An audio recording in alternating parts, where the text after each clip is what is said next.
Hey everybody, welcome back to Let's Play Super Mario Odyssey. I can speak English. In the last episode, we fought the Brutal and we did more stuff. And in this episode, we are hopefully going to finish off this kingdom. 3 episodes, well, 3.5. Ain't bad for a large kingdom like this one. So this, I think, is our first instance of us playing Matchmaker.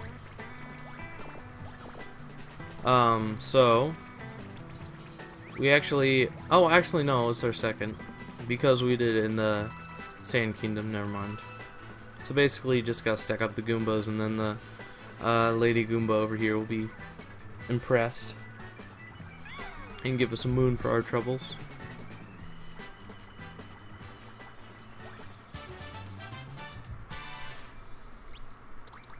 Now, there's 2 ways you can get those coins up here on this ledge right here. There's 2 ways. You can either go up that tree right there, hop on the top, and there's some coins along that top, and lawn jump up here, up to here, or just like cap jump or something like that. Or you could take your stack of Goombas and do a spin, a high jump, and just come up here like that. Be careful, because the Sherms will actually wreck your Goomba stack. And this was that place that we saw earlier over there, which I said we could do a little bit of sequence breaking. Actually, before we do that, we're gonna go ahead and do this section over here, which I didn't point out, but yeah, in my practice LP, as it were, I tried to do this section first. Like, I tried to do this early by jumping from there to there and do that little sequence break, because I saw these coins up there. It's like, oh, how do I get those coins like quicker?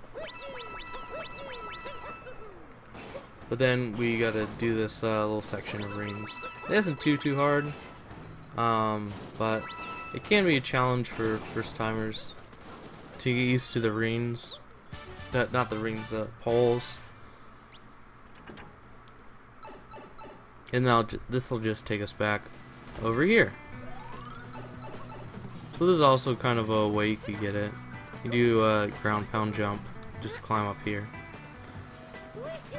Which I don't know if that's, like, there's like 3 different ways you could possibly do that. So I don't know which one was intended. So if we blow up just these few chunks of the wall here, well, you can see there's a moon there. That's also one of the last moons I got in this area. Just because of how hidden it was. And it's kind of hard to see unless you blow up the whole thing first time, but really what you're supposed to do is you're supposed to blow up all these chunks and then make stairs. But if you do it this way, A, you can get a moon, and B, you can just oof, that was close. You can just jump up here with a few advanced techniques. With the ground pound jump, it's easy to execute and it gets you pretty high, so you don't really have to worry about space or anything. Like, it's an easy first advanced move to master and learn and everything.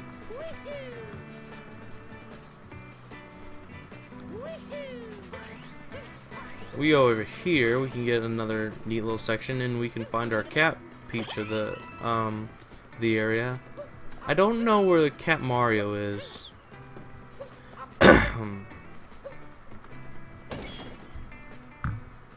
see what this. Oh, it's this one. Okay.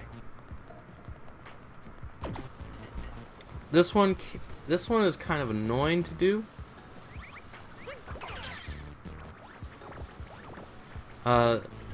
This bonus moon up there. Oh, careful. You need all these Goombas. The nice thing about the Goombas is you kind of attract to the top when you're crap. Jump. Okay. You kind of get attracted to the top when you're jumping on them. Oh, crap. I'm just, I'm not gonna wait.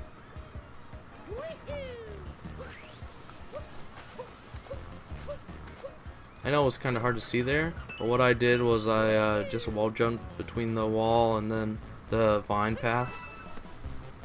You gotta be careful about this poison wall here, because it can actually kill you in one hit, as we saw with the Goombas in the Cap Kingdom, I think, or we didn't, or I didn't mess that up.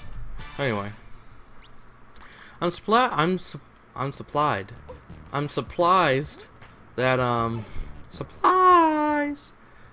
I got that in one try, because normally I mess it up somewhere along the way. Get a cat peach just for the coins.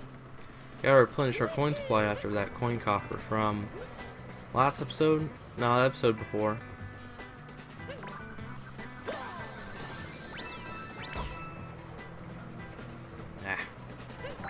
I thought I was at least gonna get the coins there. These rocket flowers are kind of hard to control, so you gotta be careful when you're going up that slope. So you need them to go up that slope. But what you can do is you can just line yourself up real well. If you line yourself up well, then you can just cruise. This moon is also kind of hard to is also kind of easy to miss, rather, because as the name says, it's the elevator blind spot, because you're focused on this and you wouldn't think to look behind you. So here, this a 3-wave little enemy gauntlet with the Sherms. Here we got our spiky gushers, which are absolutely evil and terrifying.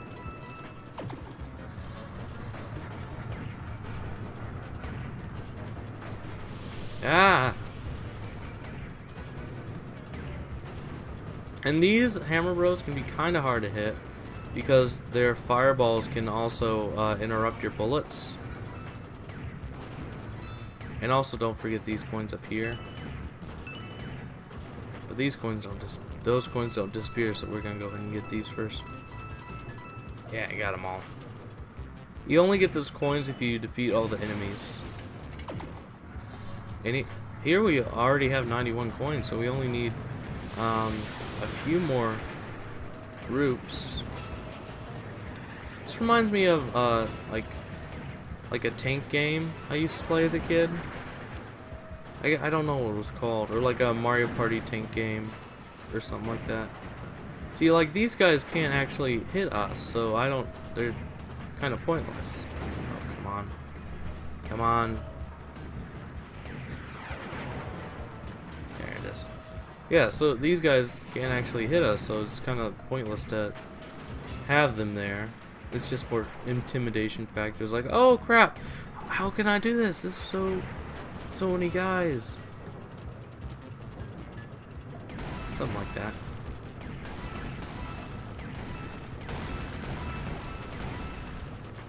Go and blow all these up. They give you coins for each little segment that you destroy, so that's nice. Up your coin count again. Don't forget to kill the Sherm afterwards to get another coin. Yeah, this game isn't like remotely hard. Like, even if you die with no coins, it's not a game over. Like, this is just a really easy game. Like, this is a game for a younger demographic. It's not like what annoys me is because I let my friend borrow by the way, this can be kind of hard to miss as well if you're just going through. Oh, there are 2 coins up there. But anyway, I let my friend borrow my Switch for a little while, and he wanted to play Zelda. So I let him borrow it because I'm a nice person and I like to share my stuff. by the way, this moon here is kind of hard to see, so make sure you get it. It's kind of hidden. Like a lot of these moons here are hidden. But anyway, I let him borrow it, but he said that Breath of the Wild was a kid's game, and I said I disagree with that. That is easily a teen to young adult game. Like that game isn't easy. Like I don't think a kid could play that game to the fullest, as it were.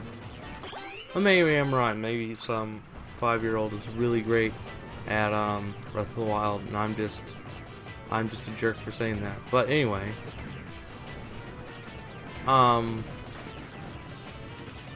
basically, I'm trying to focus here, trying to smash all these. Oh, stop blocking my bullets. Stop blocking my bullets. But I really don't. I kind of found insult to that, because Breath of the Wild isn't a kid's game. This is a kid's game. This is as a low skill cap, kind of. Like a kid could still play through this whole game and have fun, and they could know where to go and everything. Like Breath of the Wild is a very hands-off game. It's a very laissez-faire game. In this game, there's a mode called assist mode, and it actually points you to the thing and where to go. So that's more geared towards children. Like Breath of the Wild isn't a kid's game. It might have a more kidsy art style, but it's definitely not a kid's game with the amount of depth in that game. That's my rant on how Breath of the Wild is not a kid's game. There's a way to get down there properly. And we're gonna do that before we fight that last boss there. There's a way to get down there properly, but I don't know it, so I'm just gonna do it my way. So this can be kind of hard to do. So if you go down here, yeah, you can go up here, and there's nothing up here, just a kind of a starting platform. Let's see. Like, there's a platform right there. I don't know what that's for. But anyway. This is actually where we got that one moon right there. So around that corner is the start to the vine section we went. Oh, come on. Dude. Bruh. Why are you so bad? Like, you don't even have to do that section if you do it my way. Like, you can just go over here. You go over here. See where that section ends right there. You can guys see it. Go down here. Just fall down. And you can hug the wall. And just do cap toss. I didn't even have to do the dive jump. And you skip that whole section. I forget how to do the 8-bit section there. That's not good. But yeah, here you can get a few tasty coins and stuff.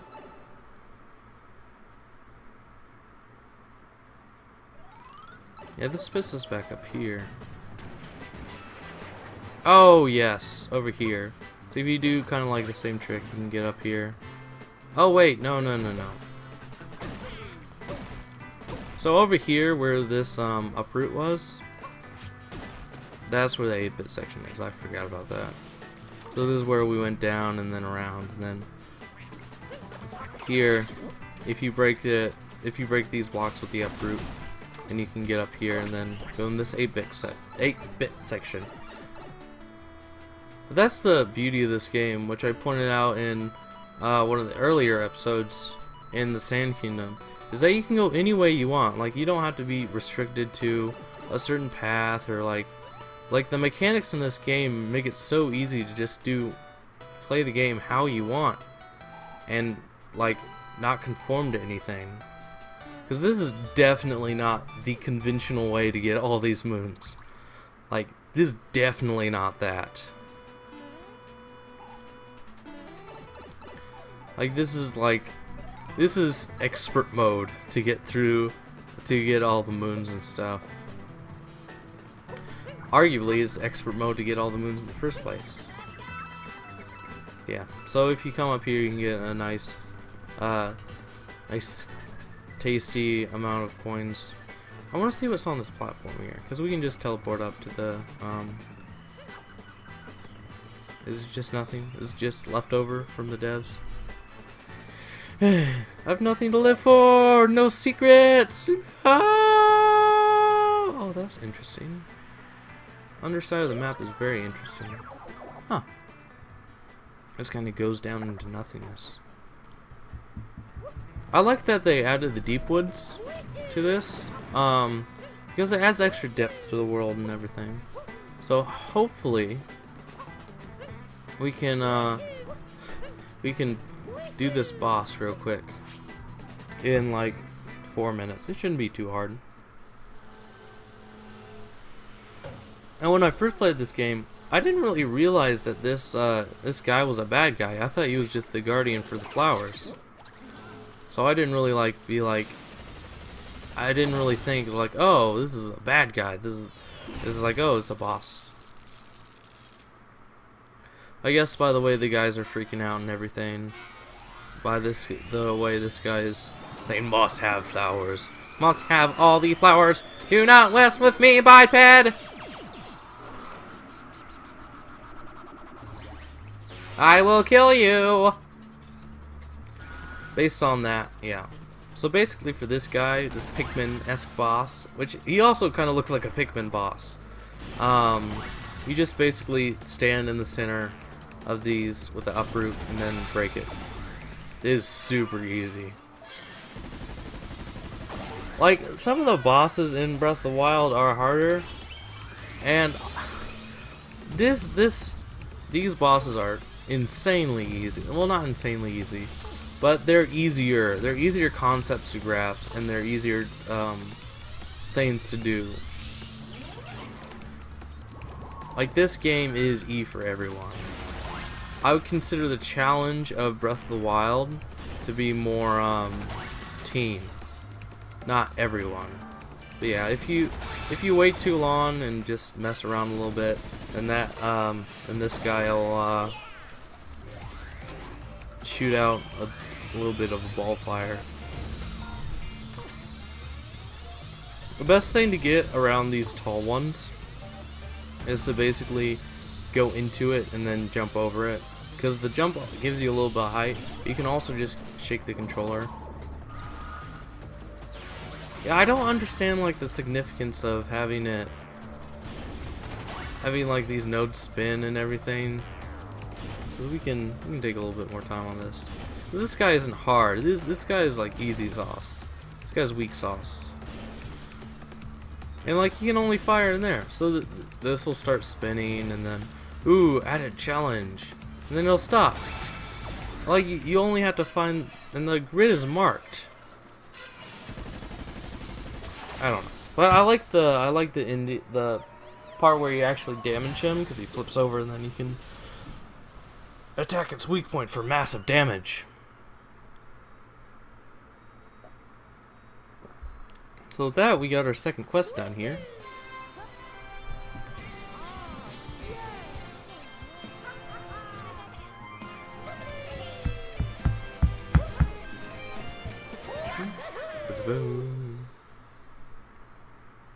Not hard at all.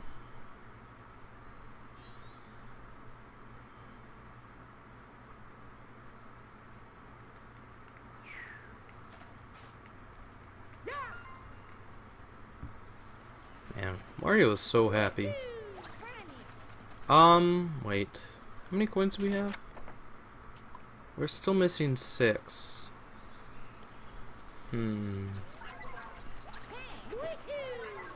Yeah, I know we collect enough power moons.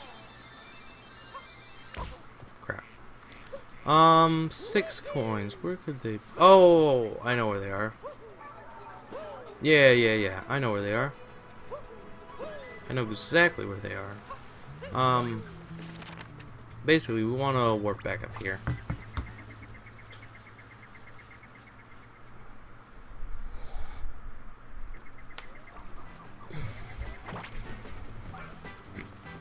before I was kind of using my guide for the deep woods because I had done the deep woods after either after the brutal or after this boss fight.